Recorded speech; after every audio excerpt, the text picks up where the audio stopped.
la pantalla completa para Sí, poder- sí. Ya. Dale, listo. Buenos días. Primero que todo, para mí fue un gusto compartir hoy unas pequeñas lecciones sobre el tema de la competencia desleal en Colombia. Tema que, como pueden ver, es de mucha actualidad. En materia de derecho a la competencia, derecho al cual me dedico profesionalmente, yo me baso más en el tema de competencia desleal. Es más muy fuerte que el tema de libre competencia. Y una de las razones básicas es porque, sin lugar a dudas, el tema de la competencia desleal es realmente el futuro y es el tema que habrá de avanzar más en materia de derecho a la competencia, y la razón básica para esa afirmación es que la competencia desleal es aplicable a todos los casos, mientras que ustedes saben, como seguramente el profesor Uribe se los habrá enseñado muy bien, que la competencia, el tema de libre competencia requiere casos que sean significativos para efectos de poderse demostrar. Bueno, Nicolás, no me está respondiendo la... Yo te lo voy pasando, fresco. Bueno, yo soy, por supuesto, como lo decía el profesor, egresado a la Universidad de Chocó. Sin embargo, pues no me identifico con el soldado Nicolta ni nada por el estilo. Yo no soy pariente de él, no tengo nada que ver con este señor. Sí, en cambio, me identifico con paisanos míos como la actual señorita Colombia, el señor Jackson Martín o Suki Town, que muestran lo que verdaderamente somos nosotros, efectivamente. En tanto que cuando hablamos de competencia desleal, pues vamos a tratar de una cosa un poco dinámica, ser un poco dinámica, y vamos a hablar de algunos aspectos generales, de qué es la competencia desleal, y así sucesivamente vamos a desarrollar todo un cuestionario. O sea, bueno, cuando nosotros hablamos de derecho de competencia desleal, necesariamente tenemos que hablar de lo que es el derecho de la competencia. Recordemos un poco que el derecho de la competencia es este conjunto de normas que procuran o que tienen como objetivo proteger la libre y leal competencia en los mercados. Y que el derecho de la competencia, a su vez, nosotros lo podemos encontrar en tres grandes temas, que son las prácticas comerciales restrictivas o las prácticas restrictivas de la competencia, las integraciones empresariales y lo que es la competencia desleal. Ahora, la pregunta lógica que surge es, ¿y entonces qué es la competencia desleal?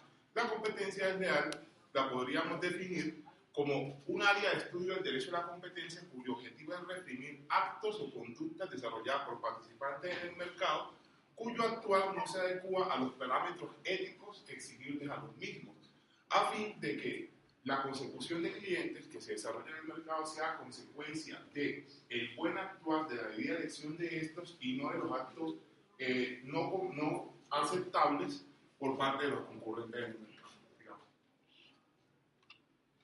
Cuando nosotros hablamos de competencia desleal, necesariamente tenemos que hablar de sus fundamentos constitucionales. Y los fundamentos constitucionales, por supuesto, lo encontramos en el ya estudiado artículo 333 de la Constitución, que nos habla sobre iniciativa privada y sobre que la libre competencia es un derecho de todos que supone responsabilidades. A su vez, la Corte Constitucional también se ha dado el gusto de estudiar el tema, o nos ha dado el gusto de estudiar el tema de la libre competencia, de la competencia desleal, y de ello podemos extractar una sentencia, la 524 del año 95, una sentencia muy importante, en donde la Corte textualmente nos indica que la libertad de empresa que otorga a todas las personas el derecho a ejercer y desarrollar una actividad económica de acuerdo con un modelo económico u organización institucional que, como se notó en nuestro país, es la de la economía de mercado. Libertad que al tenor del Estatuto Supremo no es absoluta, ya que el legislador está facultado para limitarla o restringir su alcance. Esto nos va a mostrar que, si bien nosotros estamos en un ámbito en el cual nosotros tenemos una economía de mercado, una economía que supone la existencia de competencia, yo tengo límites al competir. Los límites al competir los podemos dividir básicamente en dos. Uno, que yo no afecte la libre competencia a través de acuerdos anticompetitivos que ustedes recordarán a través de abusos de posición de dominio o de actos contra la libre competencia. Y lo otro, por supuesto, que yo no actúe deslealmente en el mercado. Ahora, cuando nosotros vamos a hablar de competencia desleal, nosotros tenemos que desagregar inicialmente esa frase, o sea, qué significa competencia desleal más allá de la definición que acabamos de dar, o cómo un acto se puede considerar de competencia desleal. Para ello, lógicamente, tenemos que entender que, primero, tenemos que hablar de un acto de competencia es decir, que hay una contención, una disputa, una lucha de las personas, de dos o más gente en el mercado por una clientela. Y segundo, que ese acto sea desleal, es decir, que no se adecua a los parámetros éticos, al principio de la buena fe, a los usos industriales y comerciales correctos. Bueno, nosotros tenemos que distinguir dos aspectos importantes entre libre competencia y competencia desleal. Primero, la libre competencia, ¿qué protege? La libre competencia protege el proceso competitivo, es decir, la libre competencia no protege a ningún competidor. La competencia desleal, por su parte, protege lo que protege es la lealtad en el mercado, el actuar lealmente. Segundo, la libre competencia es caracterizada como un derecho colectivo. La competencia desleal, en principio, protege intereses meramente privados. Y digo en principio porque hay una excepción que es la posibilidad de que la libre competencia, la competencia desleal, uno, o alcance niveles tales que se pueda asociar a libre competencia, como en el caso de la competencia desleal administrativa, que puede ser uno de los casos, o dos, cuando se permite, por ejemplo, la intervención del Procurador General de la República, ¿sí? Y en esos casos se autoriza debido al modelo social de competencia del cual ya les voy a hablar. Bueno, además de eso, las conductas de libre competencia no tienen la necesidad de afectar el mercado como si es necesario que afecten el mercado, tratándose de conductas que sean relacionadas con las prácticas restrictivas de la competencia. Ahora, finalmente nosotros acá hablamos de conductas desleales, mientras que en el otro extremo, en la libre competencia, hablamos de prácticas comerciales restrictivas o prácticas restrictivas de la competencia. Bueno, cuando nosotros hablamos de competencia desleal, necesariamente tenemos que entender que la competencia desleal pues, no surge de la nada, ni tampoco la competencia desleal se nos presenta como un único modelo o un modelo estandarizado a través de los tiempos. La competencia desleal ha pasado básicamente por tres modelos. Un modelo conocido como el modelo paleoliberal, en el cual la competencia desleal pues, está en su germen, en sus primeros inicios, y se identificaba más o menos la tipificación de las conductas de competencia desleal con las conductas relacionadas en los códigos penales. Es decir, para que hubiera competencia desleal, mi conducta tenía que adecuarse con una tipicidad estricta a lo establecido en la norma, si no era considerada competencia desleal. Sin embargo, el derecho, reconociendo que el mercado avanza con mayor rapidez que la función normativa, estableció luego un modelo profesional. Este modelo profesional trajo como gran novedad el siguiente, que es que se pactó o se establecieron las famosas cláusulas generales, las que tienen como objetivo ser un sustituto, principalmente, aunque pueden también actuar de forma independiente, pero básicamente la cláusula general tiene como objetivo principal que en caso de que la conducta no se adecue a alguno de los tipos establecidos específicamente, pero revista las características de deslealtad estimadas en ella, la conducta, pese a no adecuarse a esos tipos específicos, se puede adecuar en el tipo establecido en la cláusula general. Esto ha traído una discusión de orden práctico. La cláusula general es una conducta residual o es una conducta autónoma. Bueno, desde mi punto de vista, la cláusula general es una conducta de tipo residual porque precisamente la función económica que ella cumple es la de subsumir o la de sustituir aquellos comportamientos que avanzan al ritmo del mercado, pero que el legislador no alcanza a contemplar. Desde mi punto de vista, hay otros puntos de vista, otras personas que predican la autonomía de la cláusula general. Yo creo que la cláusula general es realmente subsidiaria y que por ese objetivo se creó. Finalmente encontramos el llamado modelo social de competencia. Este modelo social lo que hace es evolucionar el modelo profesional. El modelo profesional, entre otras cosas, se caracterizaba porque la competencia desleal aquí solamente se podía presentar entre comerciantes. Y un ejemplo de ello lo encontramos en nuestro Código de Comercio del año 1970, el cual planteaba la existencia de la competencia desleal entre comerciantes. Otro tipo de modelo, otro tipo de norma en la cual encontramos la competencia desleal entre comerciantes, lo encontramos también en la decisión 486 del año 2000, en la cual Lacan también estableció un modelo profesional y hace referencia específicamente a los comerciantes. Finalmente, el modelo social de competencia lo que nos habla es de que la competencia desleal no solamente puede ser producida por comerciantes, También otras instituciones, como el Estado, como las fundaciones, pueden incurrir en competencia desleal. Dentro del modelo profesional, por ejemplo, ¿qué venía a ocurrir? Que si nosotros teníamos, por ejemplo, una fundación, y esta fundación ejercía un acto de denigración o ejercía un acto de desviación de la clientela, pues como no era comerciante, escapaba el modelo de competencia desleal y lo que quedaba era acudir eventualmente en una demanda a la responsabilidad civil para efectos de poder obtener una indemnización de perjuicio o sancionar la conducta. Bueno, uno de los conceptos fundamentales que tienen que ver con la competencia desleal es el de las prestaciones mercantiles. Las prestaciones mercantiles son aquellos actos y operaciones que desarrollan los participantes en el mercado relacionadas con la entrega de bienes, mercancías, prestaciones de servicios o todas aquellas actuaciones, sean hechos positivos o hechos negativos, que tienen como objetivo o como finalidad ser susceptibles de apropiación o de apreciación económica por parte de los consumidores.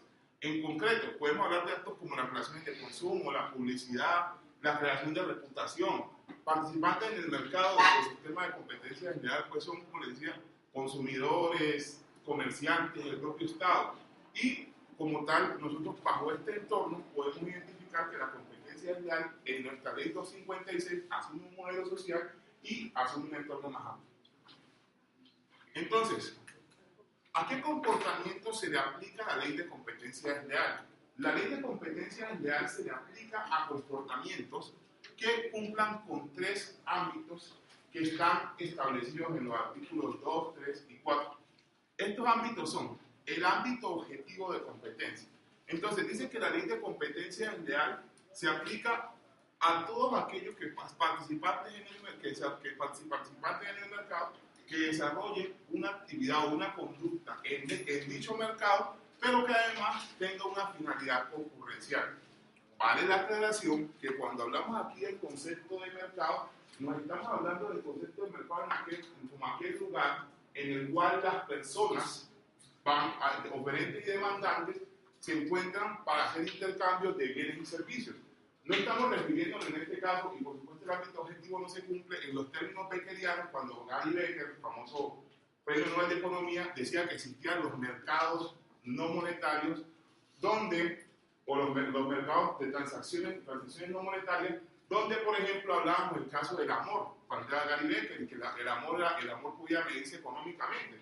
Porque si así fuera, obviamente, tendríamos actos que pueden parecer muy desleales, pero que no son de competencia desleal. Por ejemplo, ir a hablar mal a la novia del otro para que la novia se cuadre con uno. Eso puede que sea en ese mercado y ante todo tenga una finalidad competitiva, pero no encuadra en este supuesto. También encontramos otro aspecto bien importante, que es el ámbito subjetivo de la ley de competencia desleal. Y este ámbito subjetivo de la ley de competencia desleal es donde nosotros vemos realmente la evolución del modelo profesional hacia el modelo social. Y esto lo encontramos porque la ley de competencia desleal es aplicable a todas las personas que participen en el mercado. Y la norma dice específicamente que entre el sujeto activo y el sujeto pasivo no tiene que haber una relación de competencia. Y además de esto, la norma nos dice claramente que cualquier participante del mercado puede ser sujeto activo o sujeto pasivo de una ley de competencia desleal. Dentro de ese participante del mercado, por supuesto, cabe el propio Estado. Y vamos a ver al final que es una de las nuevas discusiones que se plantea la ley de competencia desleal. Finalmente, encontramos el ámbito territorial. Y en el ámbito territorial, la ley lo que dice es que la ley de competencia desleal será aplicable a aquellos casos en los cuales los efectos principales de las conductas constitutivas de competencia desleal los tengan en Colombia.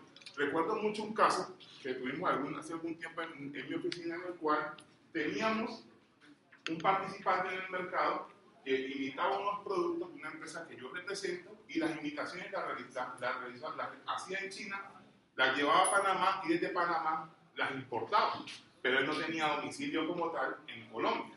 En ese caso, tanto el importador como el exportador desde la ciudad desde Panamá estaban incurriendo en el caso concreto en un acto de imitación, y el efecto nos daba que los efectos principales de la conducta se daban en Colombia, tanto el uno como el otro eran responsables por el acto de competencia. Entonces, cuando nosotros hablamos de la estructura de la responsabilidad civil y la estructura de la responsabilidad administrativa, porque le hablaba de los dos tipos de competencias reales, tenemos que definir varios aspectos. El primero, ¿y cuál es el bien jurídico tutelado en la competencia desleal? El profesor Mauricio Velandia, en una obra que ustedes tengo que se llama Derecho a la Competencia y el Consumo, sostiene que el bien jurídico tutelado en la ley de competencia desleal es la competitividad, que si no afecto la competitividad del otro, ese bien jurídico merece una tutela por parte del Estado. Pero yo discrepo de la posición del maestro Velandia, con el debido respeto, por una razón básica, porque yo creo que el legislador por algo establece las leyes de una forma, y el legislador no tiende a creer que el legislador es sabio, el legislador es inteligente. Y si nosotros miramos el primer artículo, aunque yo sé que lo están poniendo en duda, y si nosotros miramos el primer artículo de la ley de competencia desleal, se van a encontrar ustedes que dice: esta ley protege la libre, sin perjuicio de otras normas, esta ley protege la libre y leal competencia. De modo tal que yo creo que, sin escaparnos del ámbito de la ley, creo que el bien jurídico tutelado en el caso de la ley de competencia desleal es la libre y leal competencia en los mercados, no la competitividad. ¿Y por qué? Porque yo creo que la competitividad de una persona se puede afectar y que el daño no necesariamente a la afectación de esa competitividad de la persona puede generar responsabilidad. Caso concreto, si yo estoy y veo a una persona que tiene una tecnología, que es la tecnología de punta, la tecnología que está haciendo que esta empresa se vuelva más rica, y yo soy capaz de sacarle una tecnología mejor y más barata, por supuesto que estoy afectando la competitividad del mercado. Por supuesto que le estoy generando un daño, esta persona está dejando de vender. Pero sin embargo, el hecho de que esta persona pierda clientes como consecuencia de la introducción de un producto nuevo como el que yo estoy proponiendo, no es indemnizable y tampoco se puede considerar desleal. De hecho, yo supondría que eso es precisamente para lo que está la competencia, para generar a los consumidores mejores bienes y a menores precios. Ahora, surge una pregunta: ¿la responsabilidad en la competencia desleal es contractual o es extracontractual? La responsabilidad en materia de competencia desleal, en principio uno creería que es una responsabilidad extracontractual. ¿Y por qué supondría uno esto? Porque obviamente entre los competidores no hay contratos. Sin embargo, en algunos casos ya la superintendencia ha logrado y ha admitido el concepto que hay responsabilidades en materia de competencia desleal que pueden derivarse de los contratos. ¿Y cuáles son estas responsabilidades? Por ejemplo, en aquellos casos en los cuales se han presentado actos de desorganización entre un contratante y un contratista, como en los casos de los contratos de franquicia, donde se termina un contrato de franquicia en el cual se han exigido, por ejemplo, se han exigido la organización de toda una prestación mercantil al contratista, y luego se determina el contrato para dárselo a un tercero. En esos casos se ha declarado, lo importante es la sentencia número 1 del año 2010, donde se logra declarar que pese a que existía un contrato, la responsabilidad por competencia desleal procedía. También existe otro tipo de dudas. ¿La responsabilidad en competencia desleal es objetiva o es subjetiva? Y aquí vale la pena recordar que en la ley de competencia desleal se habla que las conductas de competencia desleal se pueden dar por objeto o por efecto. Y esto nos lleva a concluir algo: las conductas de competencia desleal son, como regla general, tipos de peligro. En consecuencia, no requieren, por uno, la realización efectiva del hecho, y por otro, si lo que se busca es el efecto, o se puede llegar a ella por el efecto, no requieren en todos los casos la conciencia de la ilicitud de la conducta, y podría inclusive incurrirse en actos de competencia desleal sin llegar a tener conciencia de que voy a afectar a un tercero, digamos. Entonces, como les decía, ¿quiénes pueden ser sujetos de competencia desleal? Los comerciantes, las entidades sin ánimo de lucro y a cualquier otro agente del Estado. Surge aquí una duda importante, dado que los agentes del Estado son tanto los oferentes como los demandantes. La pregunta que ha de hacerse uno es: en este caso, ¿un consumidor podría ser demandado por competencia desleal? Yo creo que es una hipótesis bastante compleja, pero a la luz de la ley podría darse. Yo creo que podría eventualmente darse un caso de un consumidor que pudiera ser demandado por competencia desleal si este consumidor denigrara de un determinado comerciante, de un determinado agente en el mercado, con la intención y aquí sí creo que viene un elemento subjetivo en materia de competencia desleal con la intención de beneficiar a otro determinado comerciante. Por ejemplo, si una liga de consumidores en un mercado donde existieran dos comerciantes, injustificadamente hablara muy mal de un determinado comerciante, dado que tiene un convenio, un acuerdo con otro, pues creo que eventualmente podría caber esa responsabilidad. Ahora, ¿qué conductas constituyen competencia desleal? La competencia desleal está constituida por todo un abanico de conductas. Algunos tratadistas dicen que las conductas se pueden agrupar en tres grupos.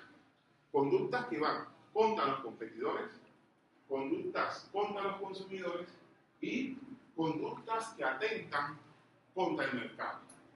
De entre las conductas que se dicen van contra los consumidores encontramos conductas como el engaño, la cual tiene como objetivo, como objeto o como efecto inducir al rol al consumidor sobre una prestación mercantil.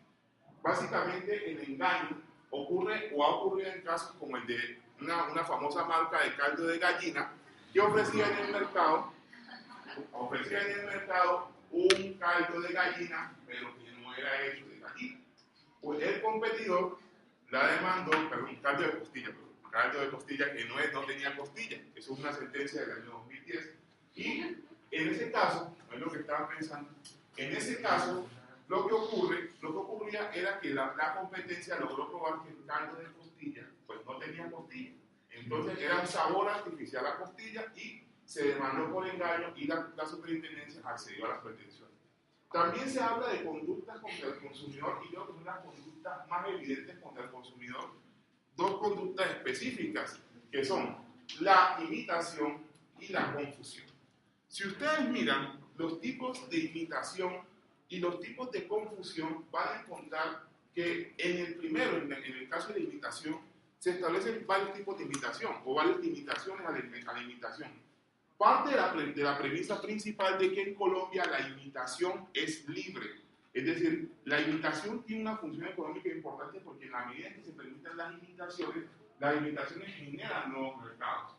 Bueno, sin embargo, el tipo desleal nos dice, hay excepciones a la imitación. Primero, si la imitación o el producto, la prestación está protegida por algún derecho de exclusiva. Y ese derecho de exclusiva bien puede ser un derecho de autor o bien puede ser un derecho derivado de la propiedad industrial. Bueno, la segunda, cuando la imitación de las prestaciones es exacta y minuciosa al punto de que puede llevar al consumidor a que haya confusión. Y la tercera, la denominada imitación sistemática de las prestaciones, es decir, cuando la imitación no se da como una respuesta natural al mercado, sino casi como un seguimiento al competidor para efectos de poder estar exactamente copiando lo que este dice. Con respecto a la imitación sistemática la imitación exacta y minuciosa de las prestaciones de un consumidor, bien vale la pena destacar lo siguiente, que en este caso se habla de la existencia de que esa imitación exacta y minuciosa pueda llevar al consumidor a confusión. Y nos preguntamos nosotros si estamos hablando aquí de una confusión. ¿Y para qué tener otro tipo de desleal que específicamente se llame confusión? Resulta que en el caso concreto lo que ha dicho la jurisprudencia de la Superintendencia de Industria y Comercio y que ha sido avalada por el Tribunal Superior de Bogotá es que en este caso el tipo de confusión que encontramos en la ley de competencia desleal hace referencia a las creaciones formales. Creaciones formales se refieren a las marcas, a los derechos de autor, a todos estos intangibles. Mientras que el tipo de imitación al que hace referencia el tipo de confusión al que hace referencia el acto desleal de imitación es aquel tipo de imitación que se presenta sobre las creaciones materiales, es decir, sobre el producto en sí. Un ejemplo claro lo encontramos en una sentencia del año 2013 se llama Pelanas contra Juan Carlos Gómez, no recuerdo bien el caso, pero era un caso donde un ex distribuidor de esta compañía ese caso ya está fallado, afortunadamente lo gané. Por eso me atrevo a referirlo a ustedes. Específicamente, este señor era un distribuidor de una compañía que fabrica peluches. Este señor había pedido un bastante peso. Obviamente tenía las referencias de los productos, había hecho una solicitud a una empresa china de que hicieran las imitaciones y las había introducido al mercado colombiano. En ese caso, lo que la superintendencia consideró era que había imitación, dado que los muñecos tenían las mismas características, las mismas condiciones, y un consumidor medio bien podría pensar que estaba adquiriendo un producto pensando que estaba adquiriendo el de otra compañía. Bueno, otro acto desleal importante es el acto de desorganización. Y frente a este acto de desorganización, lo que se habla es de que se considera desleal la desorganización interna de las compañías.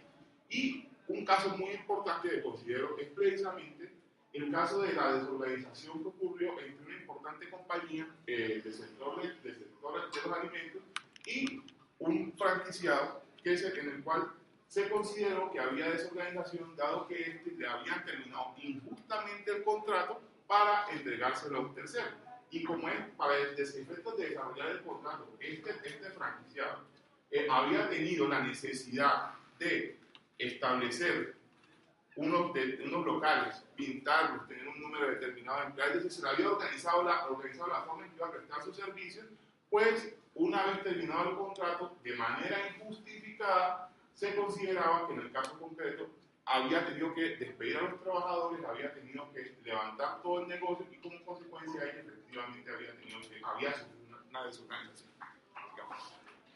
Bueno, también otros actos como el descrédito, que es un acto que se considera que atenta contra el competidor directamente. Básicamente lo que se busca es que los clientes que lleguen a un comerciante o a un agente del mercado, lleguen a él, a un participante del mercado, lleguen a él como consecuencia de las eficiencias que éste ofrece y las satisfacciones que éste ofrece a sus necesidades. No es válido que yo desacredite a un competidor para que la gente deje de consumirme a él para consumirme a mí. Hace poco hubo un caso importante, me parece muy relevante, en materia de salud en estos actos de descrédito. Un médico que escribió en un blog que un determinado hospital no pagaba, no había buenos servicios, no había nada, no servía nada, etcétera, etcétera, y habló muy mal. Alguien pues se le ocurrió que esto atentaba contra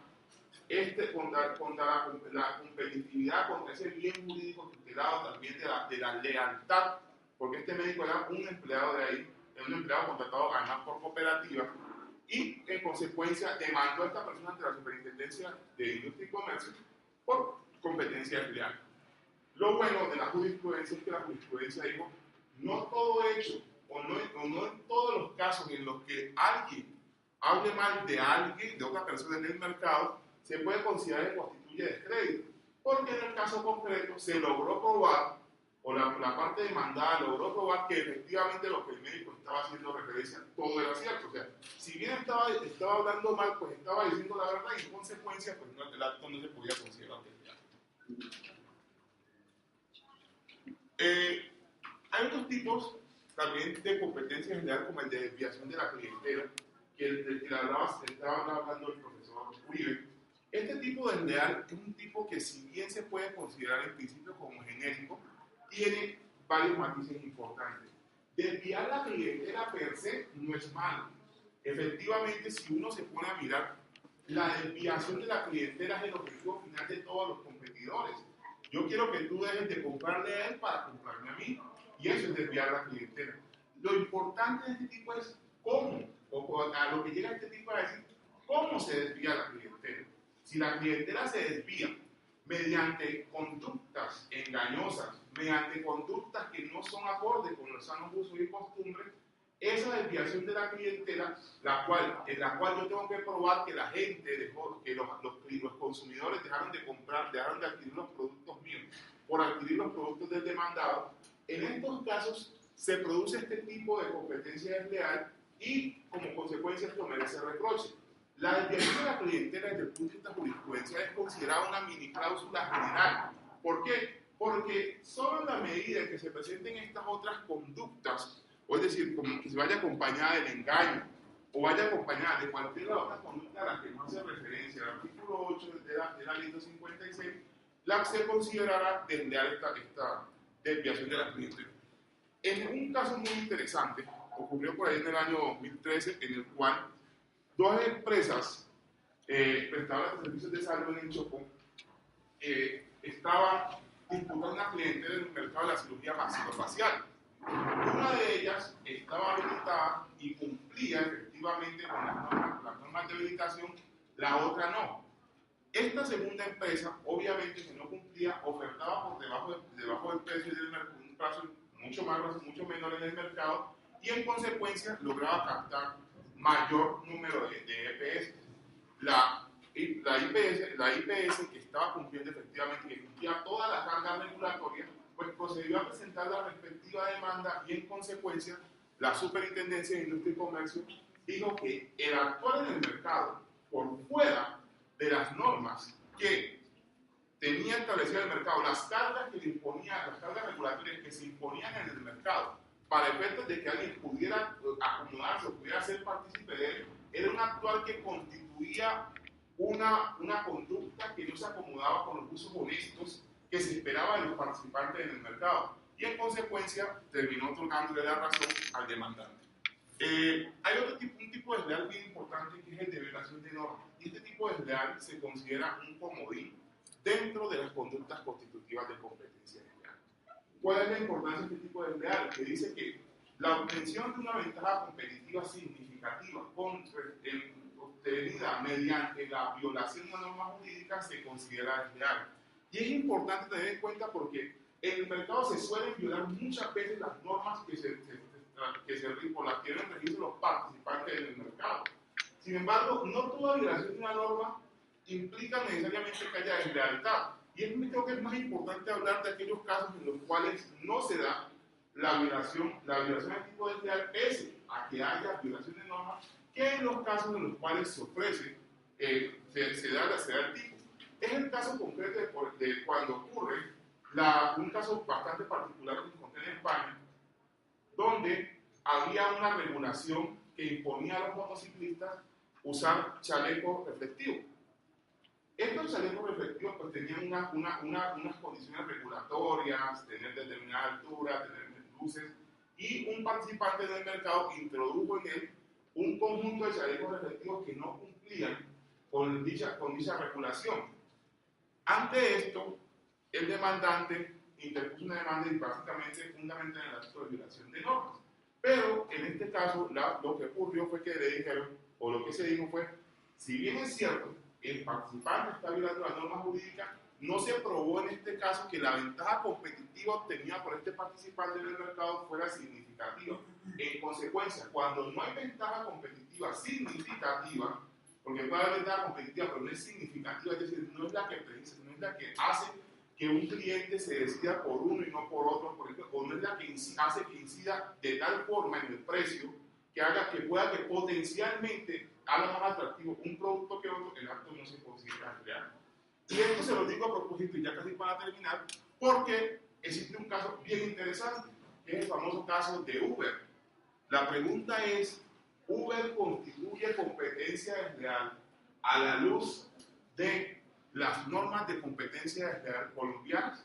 En España, un juzgado de lo mercantil de Barcelona o Madrid, si no estoy equivocado, decretó unas medidas cautelares al considerar que Uber vulneraba la norma de competencia desleal. En Colombia, ese tema no se ha definido, y por supuesto, con el perdón del doctor Uribe, no lo voy a definir porque yo tengo la esperanza de que alguna de las dos partes me llame, entonces no me voy a finalizar. Ultarico lo va a llamar. Bueno, entonces, miren, las acciones de competencia desleal tienen como característica, lo que les decía, que pueden ser procesos judiciales o pueden ser procesos administrativos. Si se trata de procesos administrativos, obviamente la Superintendencia de Industria y Comercio es la competente, y si se trata de procesos judiciales, es tanto la Superintendencia de Industria y Comercio en la delegatura para funciones jurisdiccionales, la competente, como también pueden ser los jueces civiles. ¿Sigamos? Además de ello, hay un estatuto especial o la ventaja que tiene el sistema de competencia desleal que yo veo más significativa es el relacionado con las medidas cautelares. Las medidas cautelares, ¿qué son? Son órdenes de carácter judicial previo que dicta la Superintendencia de Industria y Comercio, probablemente también podría hacerlo el juez, con el objetivo de que se cese el acto que se estima potencialmente constitutivo de competencia desleal. Y en ese sentido es importante destacar lo siguiente, que estas medidas cautelares son consideradas, por ley son medidas cautelares de 24 horas, es decir, son medidas cautelares de una reacción inmediata porque básicamente lo que se busca es proteger ese derecho a la lealtad, ese que se compite y que no se altere las condiciones del mercado. Lo segundo, y más importante, las medidas cautelares no implican un prejuzgamiento, porque inclusive se pueden pedir sin que haya participación de la contraparte. Una vez decretada la medida cautelar, por ejemplo, supongamos en el caso de los cirujanos del condado del Chocó, donde uno cumplía y otro no cumplía, se dictan medidas cautelares de 24 horas ordenando el cese inmediato de la prestación del servicio que no cumple con las condiciones regulatorias. En este caso, el demandado tiene la opción de defenderse, de presentar pruebas, de reponer y de apelar el auto, hasta que, pues, si la medida cautelar efectivamente es procedente, se confirme o la medida cautelar se revoque. Ahora, la competencia desleal, desde mi punto de vista, la evolución que puede ser la más importante en este caso es lo que yo he llamado el viaje a Tauret. Y rápidamente les cuento qué es esto del viaje a Tauret. Resulta que en el año 1952, 56, no recuerdo bien la fecha, llegó a Japón un pasajero procedente de Europa. Todo era normal, pero este pasajero, al presentarse a las autoridades japonesas, presentó un pasaporte de un país que no existe, un país llamado Tauret. Cuando abren el pasaporte, obviamente nadie conoce Tauret, cuando abren el pasaporte, se dan cuenta que este señor tiene sellos y tiene una cantidad de ingresos al Japón, y los sellos son los que corresponden efectivamente con la autoridad japonesa. Verifican los sellos y los sellos son auténticos. Esta es la pregunta que hacía todo el mundo: ¿y qué pasó? ¿De dónde salió este señor? Él indicaba con gran extrañeza que no era la primera vez que entró a Japón, y en consecuencia, pues que le parecía raro que lo detuvieran. El Tauret quedaba y mostraba en un mapa que es lo que hoy se conoce como el Principado de Andorra. Básicamente, este señor lo revisan, encuentran chequeras de cheques que no existen, al menos en esta dimensión, que no es banco, dinero de país, dinero o moneda que tampoco existe, y lo detienen y lo llevan a un 12º piso de un hotel en Tokio. Las autoridades verifican, dejan 2 guardias ahí, vigilando que este señor no se escape.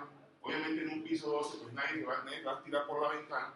Y lo curioso es que a la mañana siguiente, que van a buscar para indagar sobre qué es lo que está pasando con él, este tipo se había desaparecido.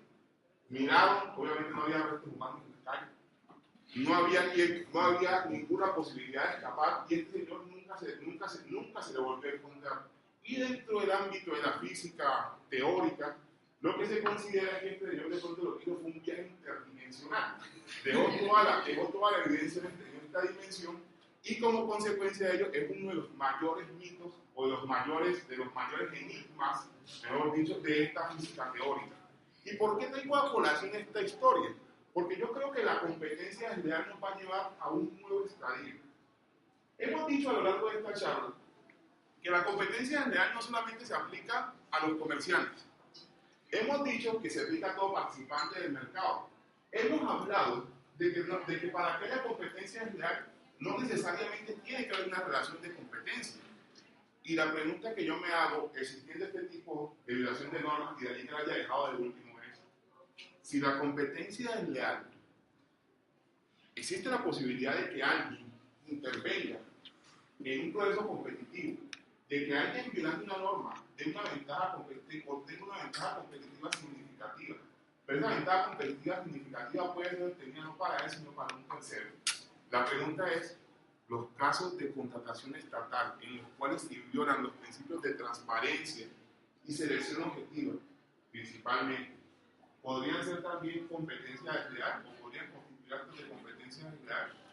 Yo no dudo que frente al competidor que obtiene el contrato de forma desleal, no dudo que pueda haber competencia desleal. La pregunta que sí me queda a mí y que dejo en el aire, dejo en el tintero es: en estos casos, el Estado podría ser llamado a responder por la promoción de un acto de competencia desleal cuando selecciona en un proceso de licitación, en un proceso de concurso, a un participante que no reunía las condiciones para ganar este concurso. esa pregunta yo creo que puede ser afirmativa. De hecho, ya en algún caso en el que se habló de explotación de reputación ajena, la superintendencia entendió que el desarrollo del artículo 24 del Código General del Proceso, que le da la capacidad a ella de ser autoridad en materia de competencia desleal, junto con los jueces civiles del circuito, la competencia desleal también es predicable del Estado y es la superintendencia la competente para juzgarlo.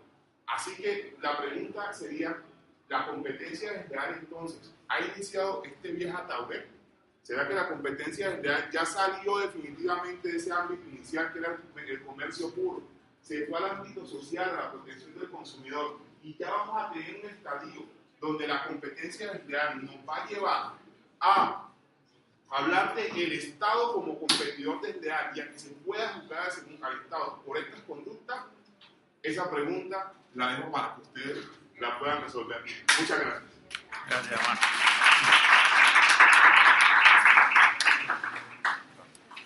Bueno, nada, pues nada, agradecerles entonces por todo el semestre, por la paciencia aguantada. Espero que igual el curso les haya como servido de algo, hayan aprendido